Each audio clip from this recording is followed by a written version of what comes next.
Զոհրաբյան, նախ դատական այս նիստից ինչ սպասելիքներ ունեք, որքանով արդարադատությունը ի վերջո կհաղթի։ Ոչ մի սպասելիքներ չկան, սա ընդամենը բարոյական աջակցություն է անմեղ դատապարտվող մարդկանց, որևէ ակնկալիք, որ հնարավոր է բեկում դատական նիստի ընթացքում չկա եւ չի կարող լինել, քանի այս իշխանությունն է քիչ առաջ գոնե մի այսպես պոզիտիվ բան տեղի ունեցավ, տեղեկացանք, որ Միքայել Սրբազանին տեղափոխել են Իզմիրլյան կենտրոն, որովհետեւ մենք տեսանք, չէ, արդարադատության նախարարը սենց ինչ որ սենց տոմնի ժպիտով ինքն էր որոշում Միքայել Սրբազանը առողջական խնդիրներ ունի թե ոչ, քիչ առաջ ուրեմն մենք դատարանում տեսանք Բակրատ Սրբազանին,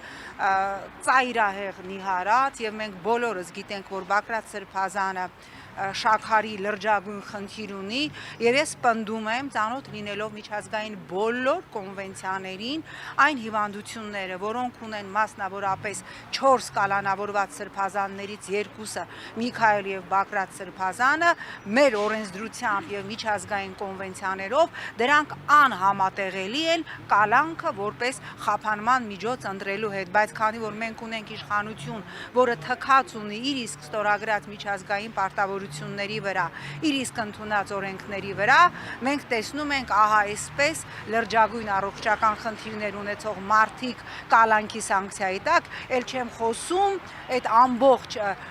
անհեթեթագույն մեղադրանքը, որը կարվել է բոլորին քիչ առաջ զրուցում էինք Արա Ռոստոմյանի հետ եւ մանրամասնեց թե կոնկրետ ինքը ինչ ահաբեկչություն էր ծրագրում, երբ որ Սրբազան շարժման մասնակիցներից մեկը սենյակում, գնել անորեն մանուշակագույն այդ, չգիտեմ ինչ, ծուխը, ընդամենը այդ ձայնագրության մեջ Արա Ռոստոմյանն ասել է, հա լավ է, որակյալ է, բայց դուրսը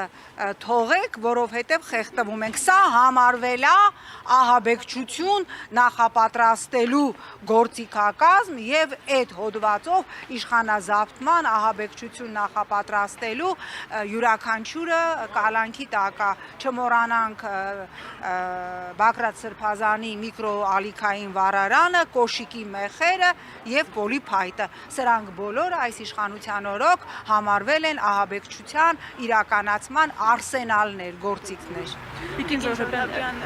Փաշինյանը ամեն կիրակի իր շրջիկ խմբով այսպես կոչում գնում է պատարակների, նախորդ կիրակի էլ Գյումրիում 7 վերքում էր մասնակցում պատարակի, մենք տեսանք, որ Շիրակի թեմի քահանաները բոյկոտեցին եւ իր արչեւ իր թելադրած կանոններով պատարակ չմատուցեցին։ Փաշինյանը ինչ է փորձում նման կերպով ցույց տալ։ Փաշինյանը իր ծրագրած ճանապարհային քարտեզով գնում է առաջ։ Փաշինյանը կազմաքանդում է հայ առաքելական եկեղեցին, նույն Նավասարդ Կճոյանը, նույն ինքը Բենթլի Սամոն, որի դեմ Փաշինյանի ելույթները ուղղակի սենց տարակացնում էին ազգային ժողովի ամբիոնը, հիշեցնեմ նաև, որ ես որպես հայկական ժամանակի լրագրող կարող եմ վկայել, որ Բենթլի Սամոն, նույն ինքը Նավասարդ Կճոյանը, եթե մեր թերթում հայկական ժամանակում կար առնվազն 5 ամենաանընդունելի եւ մշտապես քննադատելի կերպարներ, նրանցից մեկը Նավասարդ Կճոյանն էր, իդեպ Նավասարդ Կճոյան հայկական ժամանակում մենք ձեր կլիչկան դրել էինք Կճեպ, չէ Նիկոլ, մենք ձեզ ասում էինք Կճեպ, կվկայի նաև Ավետիս Բաբաջանյանը եւ ահա այսօր այդ նույն մարդիկ, որոնց Նիկոլ Փաշինյանը մեղադրում էր տարբեր երկրներում սիրուհիներ ունենալու մեջ, մեղադրում էր, ես չգիտեմ,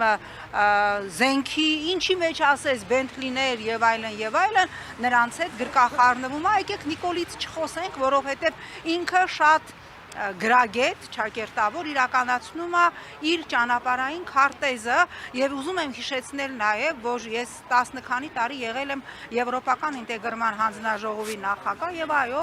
եվրոպական կառույցները ինձ եւս խեղդում էին, խնդիր է դրված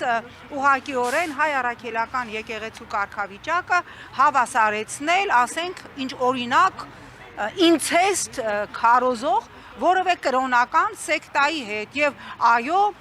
երբ որ ադրբեջանական տանդեմի պահանջով փոխվի Հայաստանի սահմանադրությունը եւ այնտեղից հանվի անկախության հռչակագիրը, վստահեցնում եմ ձեզ, որ եւս երկու դրույթ Եվրոպական միության պահանջով հանվելու է սահմանադրությունից։ Դա հայ առաքելական եկեղեցու բացառիկ կարգավիճակի մասին դրույթն է, որպեսզի հայ առաքելական եկեղեցին ունենա Հայաստանում գրանցված ցանկացած կրոնական կազմակերպության հավասար կարգավիճակ եւ երկրորդ դրույթը, որ հանվելու է սահմանադրությունից, դա ձևակերպումն է, որ ամուսնությունը դա կնոջ եւ տղամարդու միջև միավորումն է։ Հիմա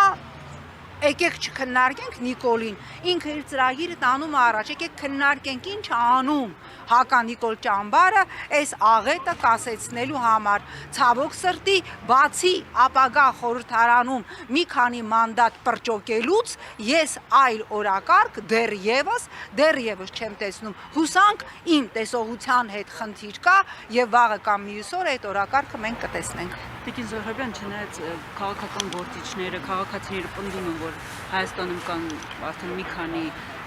քաղբանտարկյալներ, Արդարադատության նախարարը ասում է, որ մենք քաղբանտարկյալներ չունենք։ Արդարադատության նախարարը ստում է, որովհետև նույն Եվրոպական ժողովրդական կուսակցությունը, Եվրոպայի ամենամեծ վերազգային կուսակցությունը արձանագրել է, որ Հայաստանում կան քաղաքական բանտարկյալներ, նույնիսկ Նիկոլին սատարող միջազգային կառույցները արձանագրել են, որ Հայաստանում դատական համակարգը կախյալ է, արձանագրել են, որ քաղաքական իշխանությունը ուղղակի ազդեցություն ունի դատական համակարգի վրա, բայց նորից եմ կրկնում, քանի որ այս իշխանությունը ամենակատարյալ գործիքն է արտաքին խաղացողների ձեռքին աշխարհաքաղաքական իրենց խնդիրները լուծելու համար, ես ամփոփեմ ելույթս նրանով, ինչ Բրյուսելում ինձ ասեց Եվրոպական միության բարձրաստիճան մի պաշտոնյա, եթե անգամ ուղիղ եթերում Նիկոլը քեզ ուտի, մենք դա չենք, ինձ ուտի, մենք դա չենք դատապարտելու, մենք ասելու ենք, որ Նիկոլը դա արել է Հայաստանում ժողովրդավարությունը պաշտպանելու եւ փրկելու համար, որտեղ Նիկոլը մեզ պետք է, դեռ պետք է։